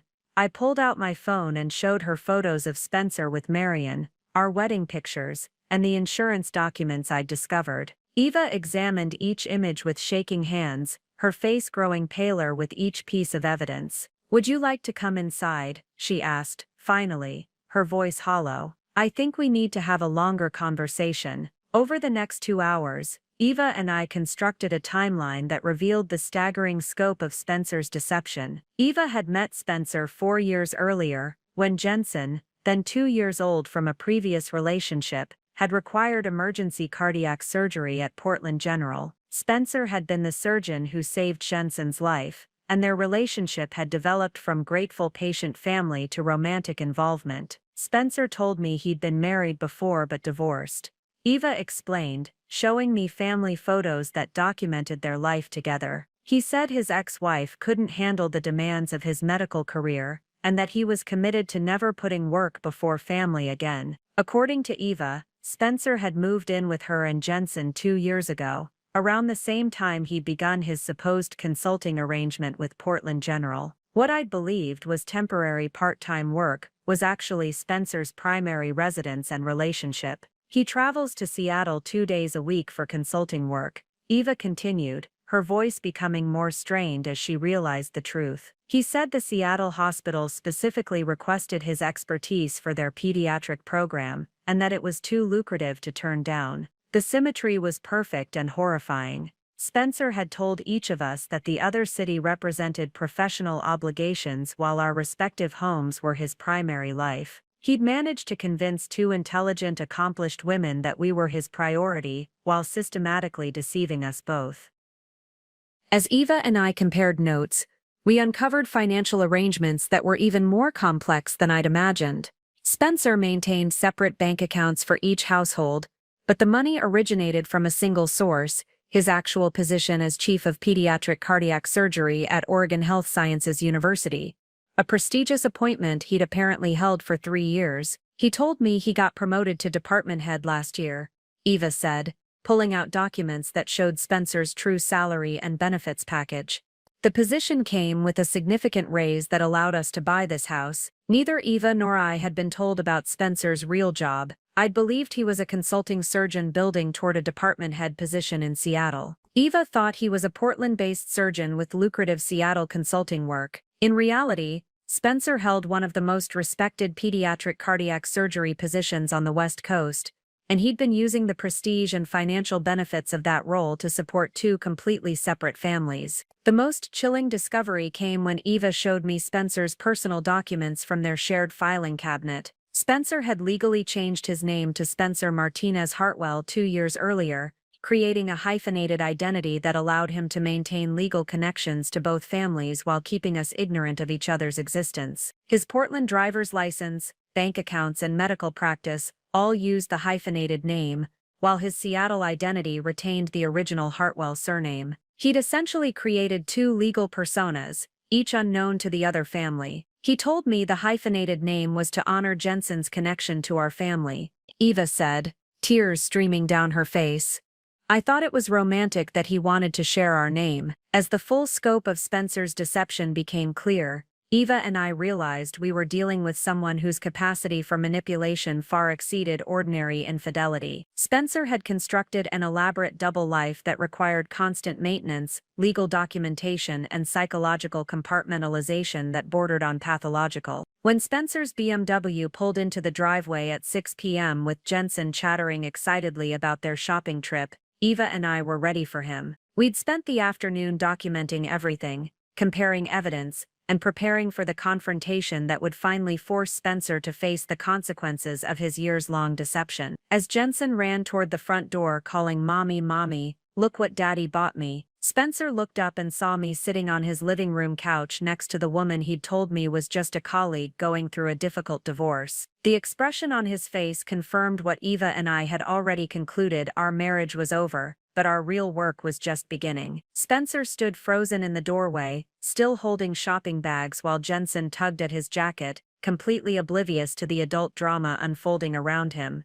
For several seconds no one spoke, then Spencer's medical training kicked in, and he shifted into crisis management mode. "Jensen, why don't you go to your room and play with your new toys?" he said calmly, handing the boy the shopping bags. "Mommy and I need to talk with our friend." Even in this moment of complete exposure, Spencer was protecting Jensen from trauma, a consideration that made his deception somehow more complex and painful. This wasn't a man who was callous about family relationships. He was someone who cared deeply about multiple families while systematically betraying them all. After Jensen disappeared upstairs, Spencer closed the front door and turned to face Eva and me with an expression of resignation rather than surprise. "How long have you known?" he asked, directing the question to me. "About this specifically?" "Since this morning. About you lying." "Since Marian's fever last week." I kept my voice steady despite the adrenaline coursing through my system. "The real question is how long you've been planning to maintain this double life." Spencer sat down heavily in the chair across from us, suddenly looking older than his 36 years. "I never planned any of this. It just evolved.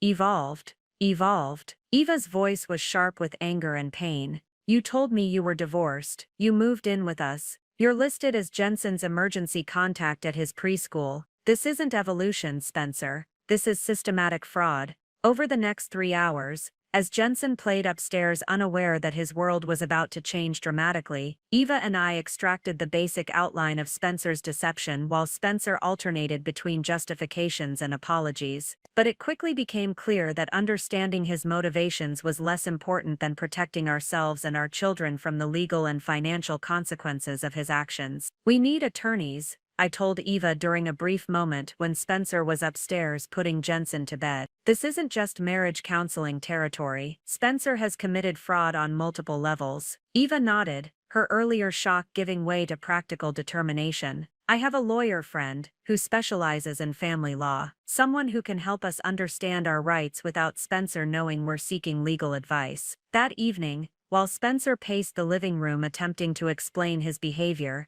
Eva and I made a silent pact. We would support each other through whatever legal and emotional challenges lay ahead, recognizing that Spencer had made us unwilling allies in his deception. "I think I should go back to my hotel," I said finally, cutting off Spencer's latest attempt at rationalization. "Eva and I will need time to process this, and you need to figure out how you're going to handle the legal implications of what you've done." Spencer looked genuinely panicked for the first time since I'd confronted him. "Legal implications? Bigamy is a felony in Oregon, Spencer. Identity fraud is a federal crime. Insurance fraud carries significant penalties." I stood up, gathering my purse and the folder of evidence Eva and I had compiled. "You might want to consult with an attorney yourself." Eva and I met the following morning at a coffee shop near my hotel, both of us having slept poorly but determined to approach our situation strategically rather than emotionally. In the harsh light of day, we looked like what we were: two professional women who'd been systematically deceived by someone we'd trusted completely.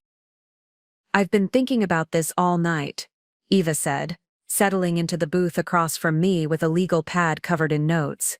"Spencer didn't just lie to us about each other. He lied about everything: his job, his income, his legal status, his living situation. We need to understand the full scope before we make any decisions about how to proceed." I pulled out my phone and showed Eva the photos I'd taken of Spencer's financial documents from his home office. His real salary is almost double what he told me he was making. That means there are assets and income streams we don't know about. Eva studied the bank statements and insurance documents, her expression growing more grim with each revelation. "He told me his consulting work in Seattle paid for our house down payment. If that money actually came from his primary salary, then our mortgage might be considered fraudulent." Eva's lawyer friend, Marian, agreed to meet with us that afternoon on an emergency basis. A sharp woman in her early 40s who specialized in complex divorce cases, Marian listened to our story with professional composure while taking detailed notes. "This is the most elaborate case of relationship fraud I've encountered," she said, after we'd finished explaining Spencer's double life. "You're dealing with potential criminal charges, asset division across multiple households, and child custody issues that will require specialized legal expertise." Marian outlined our immediate priorities, documenting all of Spencer's assets and income sources, understanding our legal rights regarding property and support, and protecting our children from the emotional and financial fallout of Spencer's exposure. "The good news is that you've discovered this together and are willing to cooperate," Marian continued. "Courts look favorably on parties who prioritize children's welfare over personal vendettas. The bad news is that Spencer's deception is so comprehensive that unraveling it will take months." Eva and I exchanged glances, recognizing that we were committing to a long-term partnership neither of us had wanted, but both of us needed. "What about criminal charges?" I asked. "That's complicated. Prosecuting Spencer for bigamy or fraud would be public, traumatic for the children, and might actually reduce your financial recovery if he ends up in prison, rather than working to support both families." By the end of our consultation with Marian, Eva and I had developed a clear strategy. We would work together to document Spencer's deception completely, secure our financial interests, and develop custody arrangements that prioritized our children's well-being, while holding Spencer accountable for his actions. "Our goal isn't revenge," Eva said, as we left Marian's office. "It's justice and protection." I agreed, though part of me wanted Spencer to face public consequences for his elaborate betrayal. But Marian and Jensen deserved better than having their father's crimes become tabloid fodder. That evening, I called Spencer to inform him of our decision. "Eva and I are working together on this," I told him. "We've retained legal counsel, and we're prepared to be reasonable, but only if you're completely honest about your assets, income, and legal obligations going forward." Spencer's relief was audible through the phone. "Thank you, Olivia. I know I don't deserve consideration, but I'm grateful that you're thinking about the children. Don't mistake strategy for forgiveness, Spencer.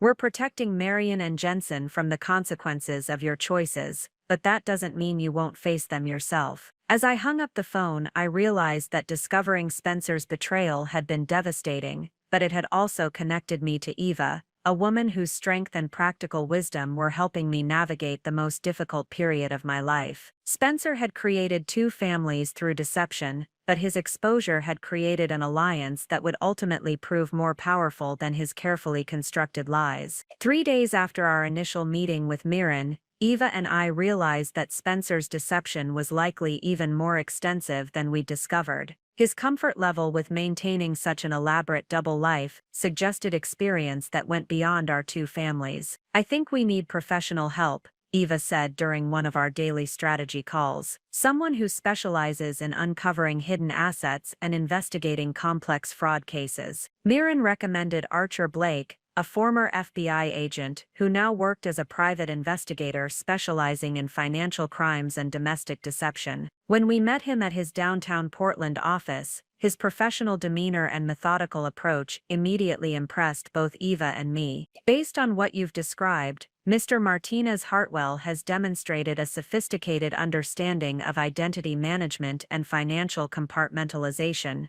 Archer said after reviewing our evidence. This level of organization typically develops over time, which suggests there may be additional relationships or financial arrangements you haven't discovered yet. The possibility that Spencer might have a third family or additional secret relationships was almost too overwhelming to consider, but Archer's expertise demanded that we investigate thoroughly. I'll need access to all of Spencer's financial records, employment history, and personal documents, Archer continued. I'll also run background checks using both his legal names to see what other identities or addresses might be associated with him. Eva and I provided everything we'd collected, along with Spencer's social security number, date of birth, and the various addresses we'd discovered. Archer assured us that his investigation would be discreet but comprehensive. Archer's first breakthrough came within 48 hours. Spencer's position at Oregon Health Sciences University was indeed prestigious and well compensated, but his employment history revealed a pattern of previous deception that predated both Eva and me. Dr. Martinez Hartwell has held his current position for 3 years, Archer reported during our follow-up meeting.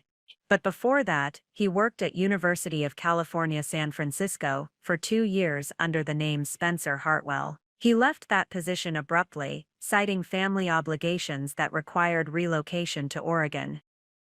The timeline was significant. Spencer had begun his relationship with Eva shortly after moving to Portland, suggesting that his job change might have been motivated by personal rather than professional reasons. I've contacted a colleague in San Francisco to investigate his activities there, Archer continued. If Spencer has a pattern of maintaining multiple relationships, there might be evidence from his time in California. Eva and I exchanged worried glances. The possibility that Spencer's deception extended beyond our 2 families was disturbing enough, but the idea that he might have abandoned previous relationships in other cities suggested a level of pathology that made our situation even more serious. Archer's investigation of Spencer's financial records revealed a complex network of accounts, investments, and properties that neither Eva nor I had known existed. Spencer's true net worth was substantially higher than he'd disclosed to either family, with assets carefully distributed across multiple banks and investment firms. He's been systematically diverting income from his primary salary into offshore accounts, Archer explained, showing us financial documents that painted Spencer as far more wealthy than either of us had realized.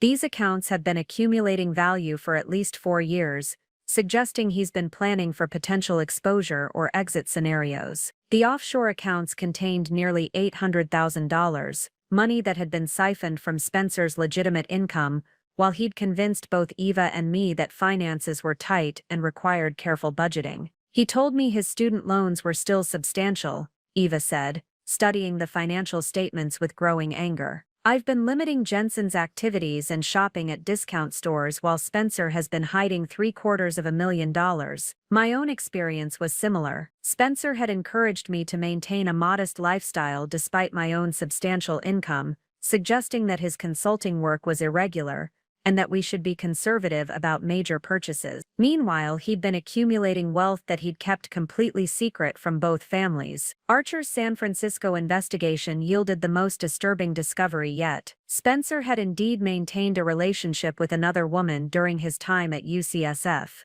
Dr. Carrie Williams, a pediatric anesthesiologist who'd believed Spencer was divorced and committed to their relationship. Dr. Williams ended their relationship when she discovered Spencer was still legally married to someone else, Archer reported. She never learned the identity of Spencer's wife, but she suspected he was maintaining relationships with multiple women simultaneously. According to Archer's contact in San Francisco, Carrie had threatened to report Spencer's behavior to the hospital administration, prompting his sudden departure from UCSF and relocation to Oregon. This establishes a clear pattern, Archer concluded. Spencer systematically targets accomplished women in medical fields, convinces them he's available for serious relationships, and maintains multiple romantic connections until the deception becomes unsustainable. Eva and I realized that we weren't just victims of Spencer's recent poor judgment. We were the latest targets in a pattern of behavior that had been developing for years. Perhaps most concerning was Archer's discovery of Spencer's preparation for potential exposure. Beyond the offshore accounts, Spencer had been quietly establishing legal and financial frameworks that would allow him to disappear if his double life became public. He's maintained a post office box under a third identity, Archer explained, showing us documentation for an account registered to Spencer M. Hartwell.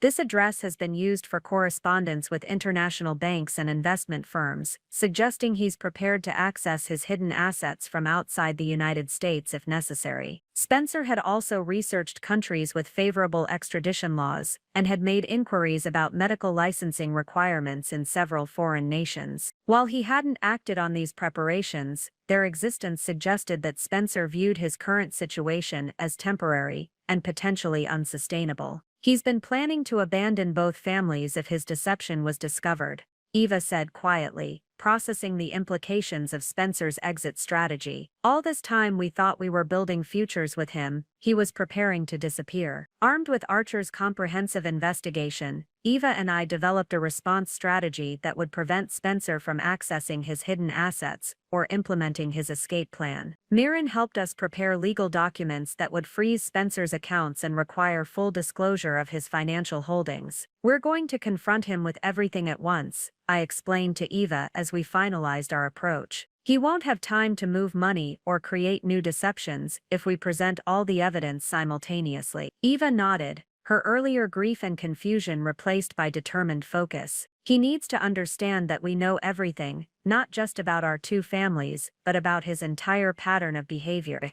We scheduled a meeting with Spencer for the following evening, telling him only that we needed to discuss the practical arrangements for moving forward. He had no idea that we'd uncovered his complete financial and romantic history, or that we were prepared to present him with evidence that would make denial impossible. The investigation phase was complete. It was time for confrontation. The night before our planned confrontation with Spencer, Eva and I met at Marian's law office to organize our evidence into an irrefutable presentation. The conference room table was covered with financial documents, photographs, employment records, and timeline charts that told the complete story of Spencer's deception. The key is controlling the narrative, Marian advised as we arranged the materials into strategic order. Spencer is skilled at creating plausible explanations for individual pieces of evidence. But when you present everything simultaneously, the pattern becomes undeniable. Eva had prepared a detailed timeline correlating Spencer's claimed activities with evidence of his actual whereabouts. The document revealed the staggering scope of his lies: family vacations he'd taken with each family on alternating weekends, medical conferences that were actually romantic getaways, and emergency surgeries that were birthday parties and school events. "Look at this," Eva said, pointing to a particularly damning section of the timeline. "The weekend he told me he was in Seattle for a medical conference, he was actually at your cousin's wedding. I have his credit card receipts from the hotel gift shop buying a last-minute wedding present." I remembered that weekend clearly. Spencer had arrived Friday evening, claiming he'd driven straight from a consulting session, but he'd known details about my family and the wedding events that he couldn't have learned from a quick phone conversation. Marian had prepared a comprehensive legal strategy that would maximize our leverage while protecting both children from the fallout of Spencer's exposure. The approach was methodical and devastating in its completeness. "First, we'll present the criminal liability," Marian explained, showing us documentation that outlined Spencer's potential charges: bigamy, identity fraud, insurance fraud, and tax evasion. The evidence is overwhelming, and the penalties could include substantial prison time. The criminal case alone would be enough to destroy Spencer's medical career and financial security, but Marian's strategy went further. "Second, we'll address the civil damages. Spencer has defrauded both of you financially and emotionally. The hidden assets alone constitute grounds for significant monetary compensation, independent of any child support obligations." Eva and I had calculated that Spencer's deception had cost us both substantial amounts, from the conservative lifestyle choices we'd made based on his false financial information to the career decisions influenced by his scheduling demands. Most importantly, Marian had crafted an offer that would allow Spencer to avoid criminal prosecution in exchange for complete financial transparency and generous support arrangements for both families. The goal is accountability without destruction, Marian said. Spencer keeps his medical license and ability to earn income, but he loses control over his financial decisions and faces ongoing supervision of his compliance with our agreements. The terms were designed to ensure Spencer couldn't repeat his pattern of deception, while maximizing financial security for Marian and Jensen. He would retain enough income to live modestly, while the majority of his earnings would support the families he'd betrayed. What if he refuses? Eva asked, studying the proposed agreement. Then we file criminal charges and pursue maximum civil damages, Marian replied matter-of-factly. But Spencer is intelligent enough to recognize that cooperation serves his long-term interests better than fighting us in court. Beyond the legal strategy, Eva and I spent time preparing ourselves emotionally for confronting the man who had systematically deceived us both. The process had been therapeutic in unexpected ways.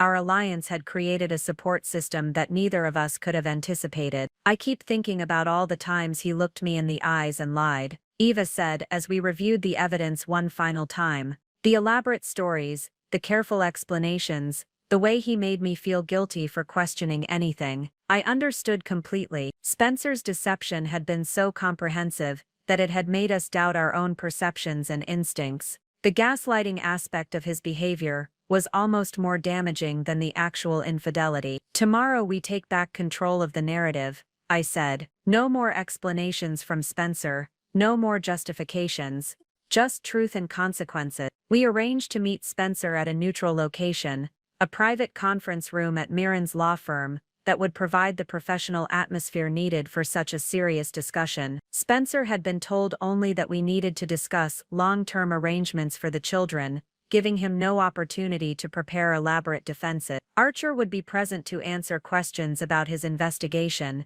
and Marian would explain the legal implications of Spencer's choices. Eva and I would present the evidence and deliver our ultimatum. Remember, Marian cautioned as we finished our preparations, Spencer will likely try to manipulate the emotional aspects of this situation. He'll appeal to your love for the children, express remorse for his actions, and promise reform. Stay focused on the facts and the legal requirements. Eva and I had discussed this possibility extensively. Spencer's genuine love for both Marian and Jensen was one of the few authentic aspects of his otherwise fabricated life, and we expected him to use that authenticity to deflect from his other deceptions. I spent that evening with Marian, holding him while he slept and thinking about how dramatically his life was about to change. Tomorrow his father would be exposed as someone fundamentally different from the man I'd believed I'd married. But Marian would also gain financial security and protection from future deception. Eva was going through a similar process with Jensen,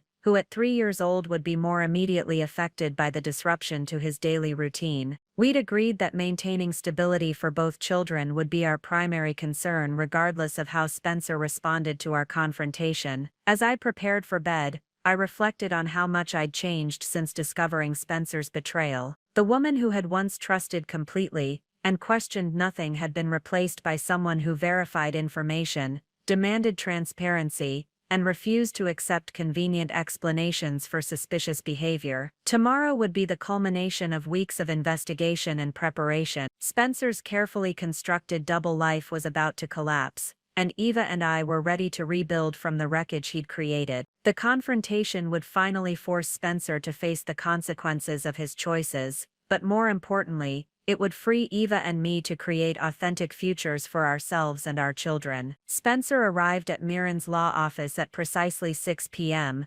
dressed in his usual professional attire, and carrying a leather portfolio that suggested he'd prepared his own documentation for what he assumed would be a routine custody discussion. His confident demeanor faltered immediately when he saw Archer Blake sitting at the conference table alongside Marian, Eva, and me. "I wasn't expecting such a formal setting," Spencer said, taking the seat across from us with visible unease. "Is all this really necessary for discussing visitation schedules?" "This isn't about visitation schedules, Spencer," I replied, my voice steady, despite the adrenaline coursing through my system. This is about the complete truth of who you are and what you've been doing for the past 4 years. Eva placed the first folder on the table between us, a comprehensive timeline of Spencer's activities that correlated his lies with documented evidence of his actual whereabouts. We know everything, Spencer, about your real job, your hidden finances, your history in San Francisco, and your plans to disappear if your deception was discovered. Spencer's face went through a rapid series of expressions as he processed our words. The confident man who had walked through the door was replaced by someone who clearly understood that his carefully constructed world was collapsing. "I can explain all of this," he began, reaching for the folder, but Marian interrupted him. "Mr. Martinez Hartwell, before you say anything, I need to inform you that you're facing potential criminal charges for bigamy, identity fraud, insurance fraud, and tax evasion. Anything you say today could be used as evidence in criminal proceedings." Archer methodically presented each piece of evidence while Spencer sat in stunned silence. The offshore bank accounts, the San Francisco relationship history, the exit strategy documentation, each revelation visibly diminished Spencer's composure until he appeared smaller and more defeated than I'd ever seen him. "The pattern is clear," Archer concluded. "You've been systematically deceiving multiple women for years, maintaining elaborate fictional identities while planning for eventual abandonment when the deception became unsustainable." When Spencer finally spoke, his voice was barely audible. "I never meant for it to go this far. When I met Eva, I was genuinely trying to start over after the situation in San Francisco. But then I met Olivia, and I couldn't bear to lose either relationship. So you decided to lie to both of us for 3 years," Eva said, her anger finally breaking through her professional composure. "You built a life with me, moved in with my son, became his father figure, all while maintaining a completely separate marriage and family." Spencer looked directly at Eva, then at me, his eyes filled with what appeared to be genuine remorse. "I love both of you. I love both children. I know that doesn't excuse what I've done, but it's the truth." Marian placed the final document on the table, a comprehensive agreement that would resolve all legal and financial issues while allowing Spencer to avoid criminal prosecution. "You have 2 choices," she said formally. "Sign this agreement, which requires complete financial disclosure, supervised access to your children, and substantial support payments to both families. Or we file criminal charges tomorrow morning and pursue maximum civil damages through the courts." Spencer studied the agreement for several minutes, his hands shaking slightly as he read through the terms. The document would essentially place him under financial supervision for the next 15 years, while ensuring both Marian and Jensen received substantial support through college. "This leaves me with almost nothing," he said quietly. "You chose to support 2 families," I replied. "This agreement simply makes that support official and mandatory rather than secretive and voluntary." Spencer looked around the table at the 4 people who now controlled his future, then slowly reached for the pen. Marian had placed beside the document. "I'll sign," he said. "But I want you both to know that my love for Marian and Jensen was never a lie. That was the only real thing in this entire mess." As Spencer's signature completed our months of investigation and negotiation, I felt not triumph but a profound sense of closure. The man I'd married was finally telling the truth, even if that truth had come at the cost of everything we'd built together. Spencer's pen moved across the document with the same steady precision he used for surgical procedures, but his signature looked shakier than usual. As he completed the final page, the weight of what had just transpired settled over the conference room like a heavy silence. "The financial transfers will begin immediately," Marian explained, collecting the signed documents. "Mr. Martinez Hartwell, you have 48 hours to provide complete documentation of all assets, including passwords for the offshore accounts." Mr. Blake identified. Spencer nodded without looking up. "The Cayman Islands account information is in my home office safe. The combination is Marian's birth date." He paused, glancing at me. "I used our son's birthday because I wanted to remember that some things in my life were real." Eva and I exchanged glances. Even in his confession, Spencer was trying to manipulate our emotions by referencing his love for the children. "Supervised visitation will begin next weekend," Marian continued. 2 hours every Saturday afternoon at the Family Services Center downtown. This arrangement applies to both children and will be reviewed monthly based on your compliance with all other terms. The reality of Spencer's reduced role in Marian's life hit me unexpectedly hard. Despite everything he'd done, he was still my son's father, and the idea of their relationship being limited to sterile supervised visits felt tragic for both of them. "I need to move my things out of both homes," Spencer said, his voice hollow. "The agreement specifies I have 1 week to relocate.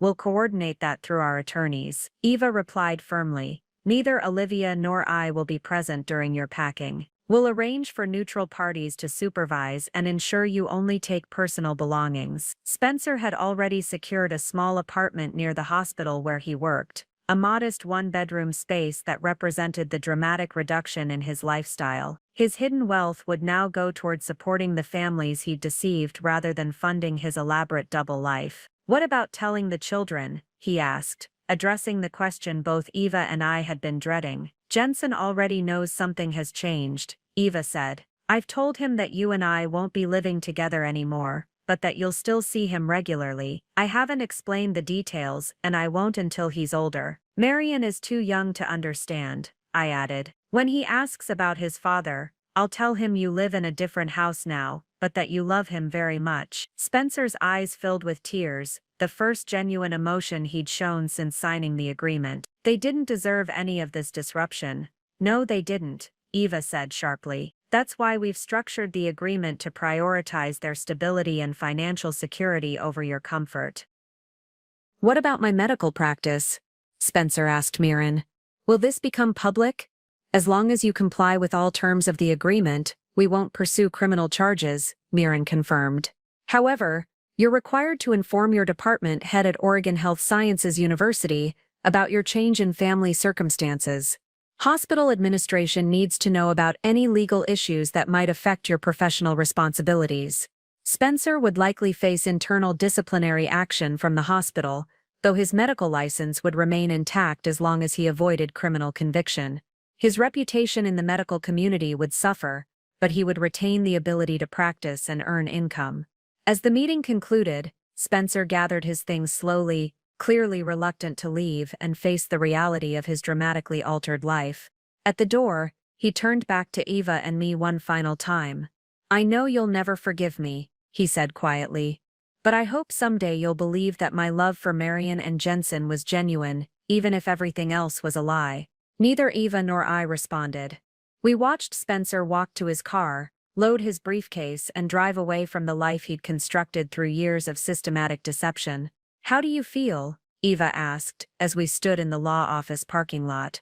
"Empty," I replied honestly. "Not angry anymore, not sad exactly, just empty." Eva nodded.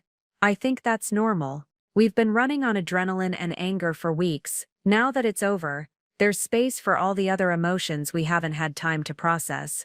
We'd won a complete victory. Spencer had accepted all our terms without negotiation, agreed to comprehensive financial support, and would face ongoing supervision to prevent future deception.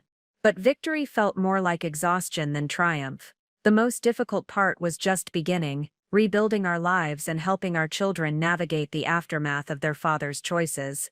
The autumn morning light streamed through the kitchen windows of my new house, a cozy craftsman-style home in Seattle's Wallingford neighborhood that I'd purchased with my share of Spencer's financial settlement.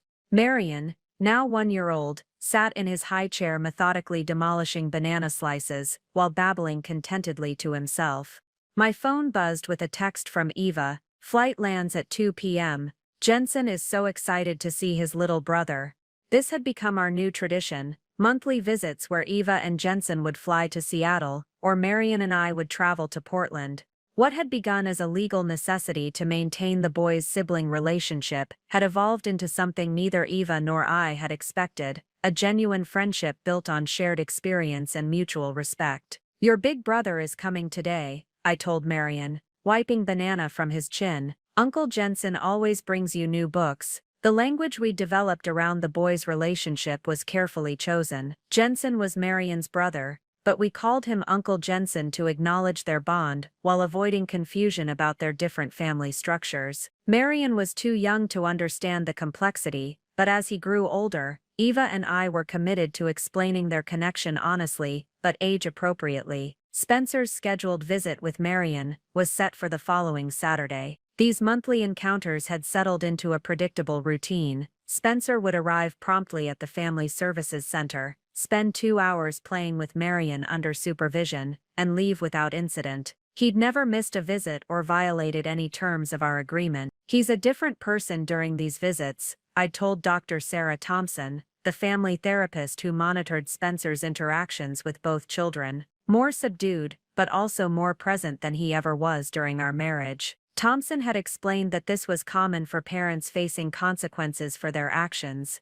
When people lose the ability to compartmentalize their lives, they often become more authentic in their remaining relationships, even if those relationships are limited. Spencer had been true to his word about financial support. The automatic transfers arrived precisely on schedule, the children's college funds grew steadily, and he'd provided complete documentation of all his assets as required. Marian had been impressed by his compliance. Most people in his situation try to hide additional assets or find loopholes, she'd told me during our quarterly review. Spencer seems genuinely committed to fulfilling his obligations. My own career had flourished in ways I hadn't expected. The ordeal with Spencer had taught me to trust my instincts and demand transparency in all my relationships, qualities that had made me a more effective leader at Seattle Methodist Hospital. I'd been offered the position of Chief of Cardiothoracic Surgery, a role that would make me one of the youngest department heads in the hospital's history. "You've developed an impressive ability to cut through deception and focus on facts, Dr. Patricia Williams, the hospital CEO, had said during my interview.